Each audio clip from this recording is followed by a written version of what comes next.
Good afternoon, everyone. And this is a great honor to have all of you here. You are the new fighters of this war from on your social media, which is very, very important today to make everyone understand the truth. And the media is very much against us. And that's why your voices are so important this evening.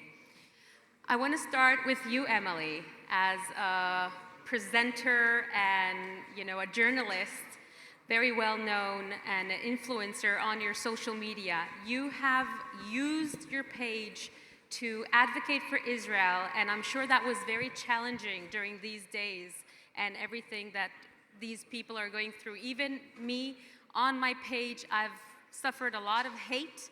I've been blocked many, many times. And I'm sure this affected you. Tell me a bit about it. My moral compass tells me the following. By the way, I lost my voice. I don't sound like this. I was cheering too much in the parade. If somebody who supports terrorism and rape and murder hates me, I must be doing something right. So that's where I evaluate my morals. Now, on the contrary, it wasn't challenging for me to use my platform. What was challenging was the response that I never expected. So we all remember October 7th. I was born in '01, so this was, my 9/11, you can say. And I remember the morning of, my parents were in Turkey, my brother was Shomer Shabbat. I felt like I was alone. And I'm like, this is the worst thing I've ever seen in my life. I couldn't even believe what I was seeing on the 7th. Just for the next day, for me to see the resistance, globalize the Intifada. October 7th was the best day of my life, and I was like, are there really two sides to this? How could this be? Because that was really the first time in my life where I've heard, of course, people don't like Israel, there's anti-Semitism, and I've experienced it on a smaller scale. But that really opened my eyes as to the predicament that we're in as Israelis, in addition to Jews, and it reinforced more than ever why I use my platform, which I've been using pre-October 7th. I'll just share quickly the first anti-Israel rhetoric I remember was Yom HaAtzmaut 4 years ago during the height of BLM, and I posted a cupcake with an Israel flag, and NBA players and legends who I used to look up to were DMing me, I can't believe you're one of them. Whoa, when did it become us versus them? Why can't we just be allies and support right as right and combat wrong as wrong? And that's when I realized we had a problem. So for me, it was a no-brainer. I just have to stand up for the truth, even if everyone hates me for it. I don't know. Thank you so much. Thank you.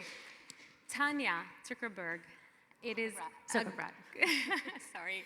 It's a great honor to have you here. And as a CEO of F Factor, I've been following you for many years now, way before 7th of October.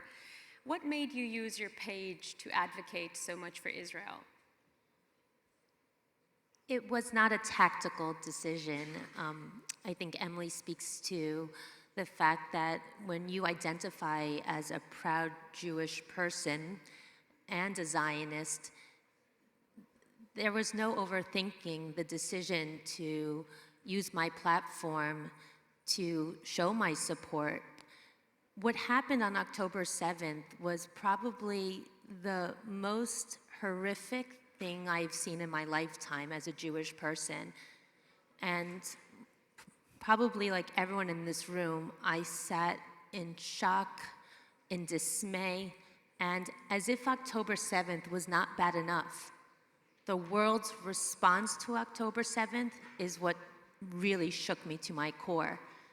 And when I started to see what was trending on social media, how our history was hijacked, the lies that were being perpetrated, not just on social media, but in the media, in the New York Times, on news stations that were rather mainstream, suggesting things like genocide, colonialism, I knew I had to use my platform at the very least to debunk some of the lies that we're putting out, to do my best to put out historical facts, to at least try and turn the tide just a little bit. Thank you so much.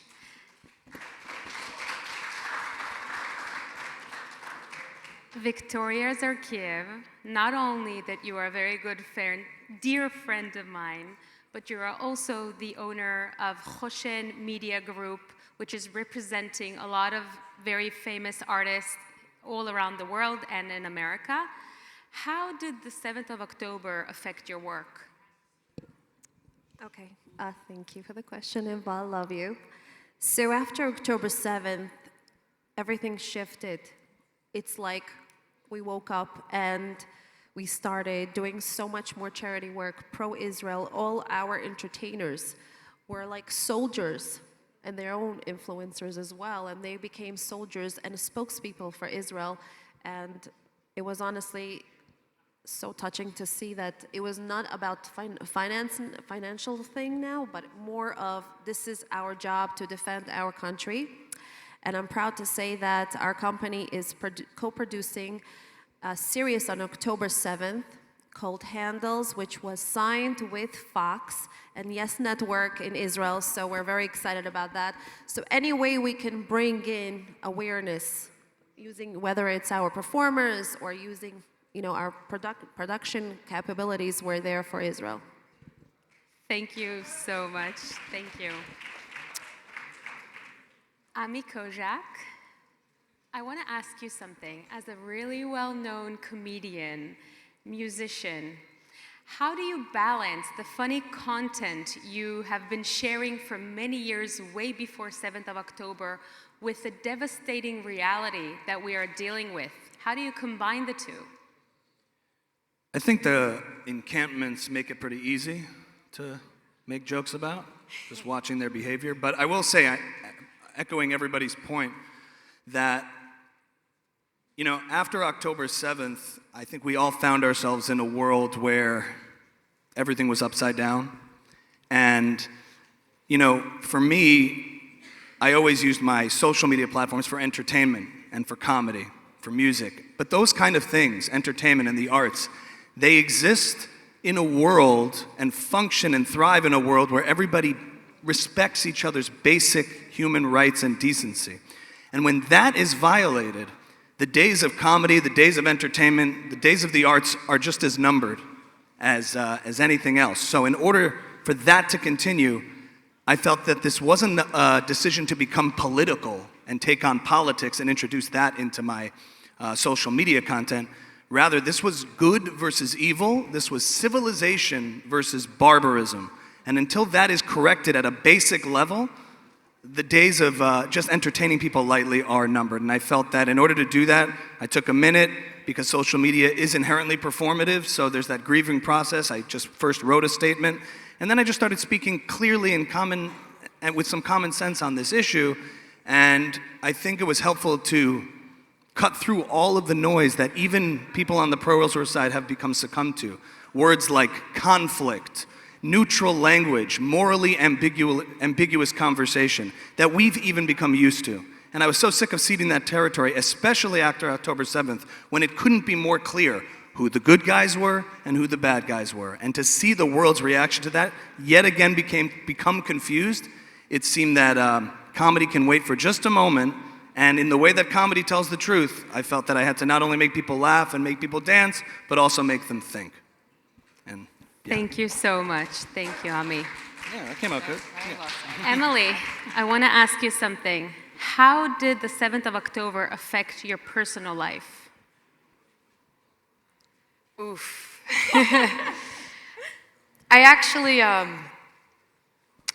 this room is a room that I would share it in, but just to tell all of you, outside of a predominantly Jewish scene, I wouldn't share this.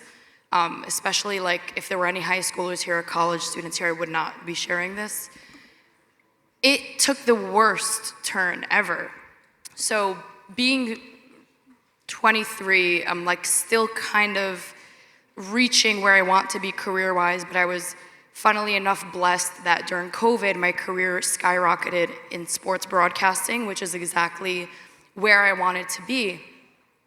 And since then, my freshman year of college, which is when I got my first job in broadcast, I was very happy with exactly where I was October 6th. Like, I was on the way to my dream career, pretty close to it, and then October 7th happened, and I don't want to say I neglected my career because I simply prioritized what was more dire than at that very moment, which, like Ami just said, you know, comedy could wait. For me, okay, the NBA could wait.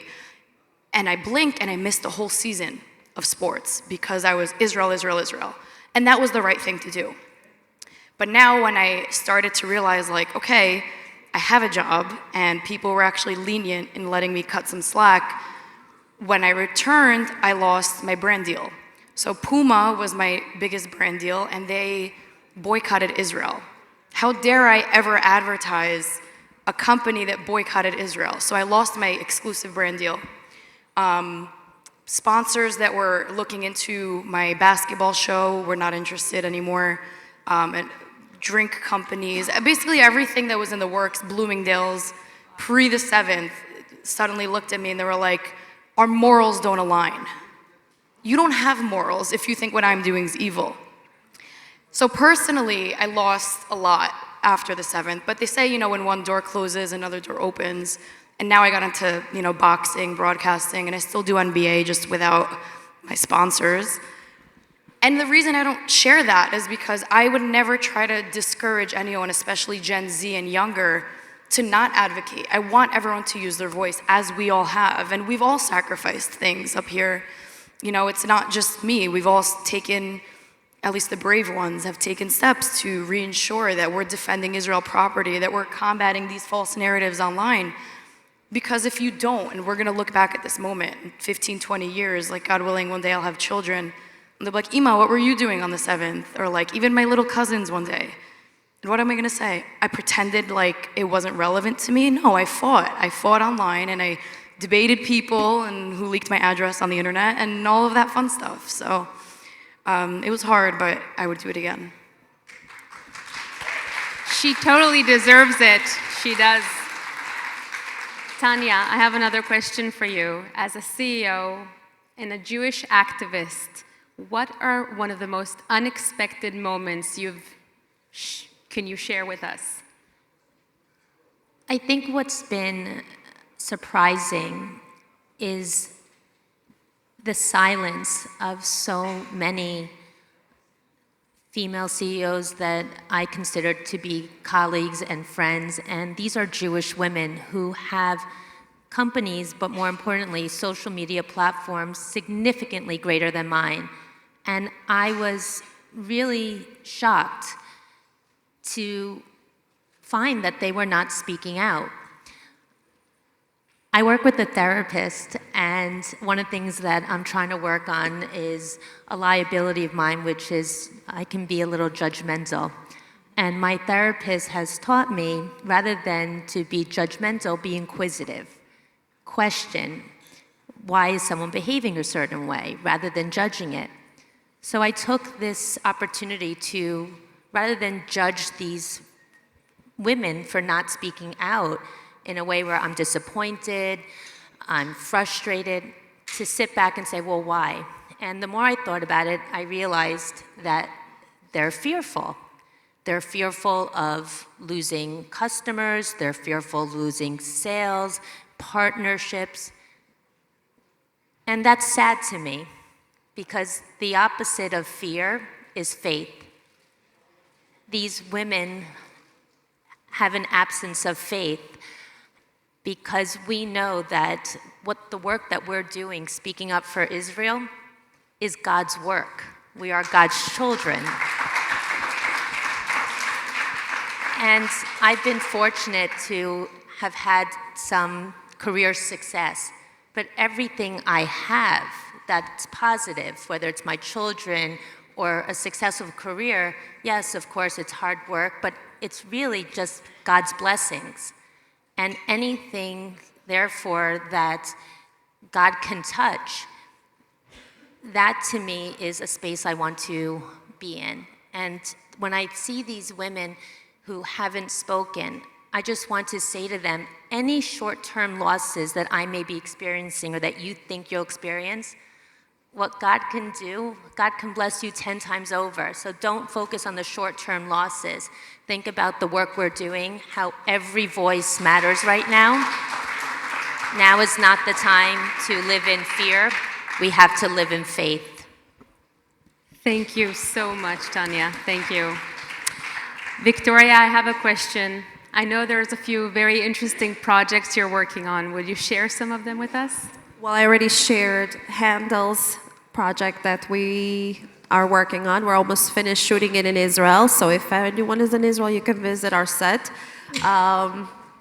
You know, I also turned my advocacy focusing on from Jewish communities here in America more to Israel, and it's very interesting because I meet a lot with a lot of politicians advocating for the Jewish community, but now our focus is Israel. Everything we live, breathe is Israel. Because I think after October 7, we realized this is our home, and there is nothing like our home.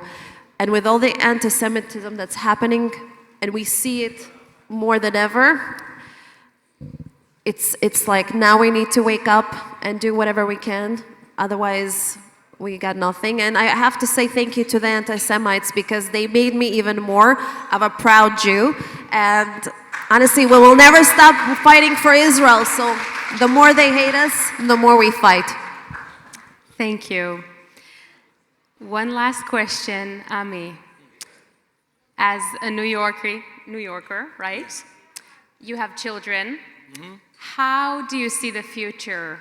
What do you see for the future of the Jewish people in New York? Asking me that one. Oh, boy. Trump 2024. No, I'm just kidding.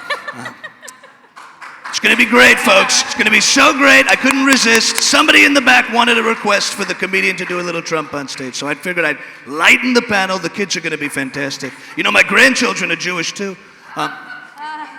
So, seriously, though, I mean, we talk about it.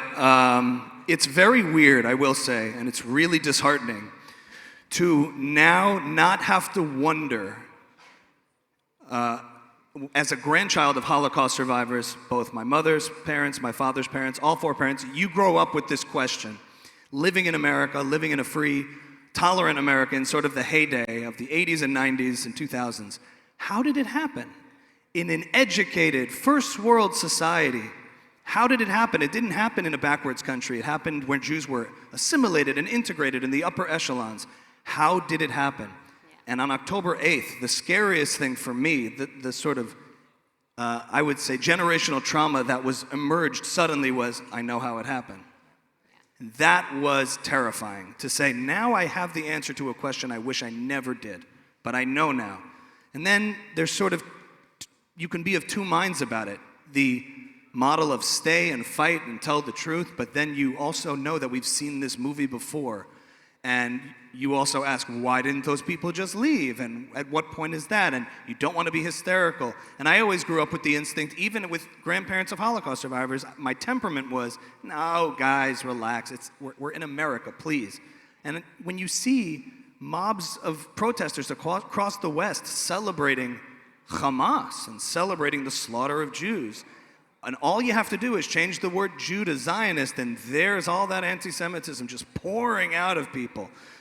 Zionist, dirty water, all the language, it's all there. We've seen the movie before. And so it is uncertain. In the meantime, day to day, you just commit to continue to telling the truth and to provide voice, not for the people who celebrated October 7th. I don't feel like I'm going to change their mind. And there are people who are already on my side, but there is, I think, a silent majority that does not have the words to articulate what they know to be true.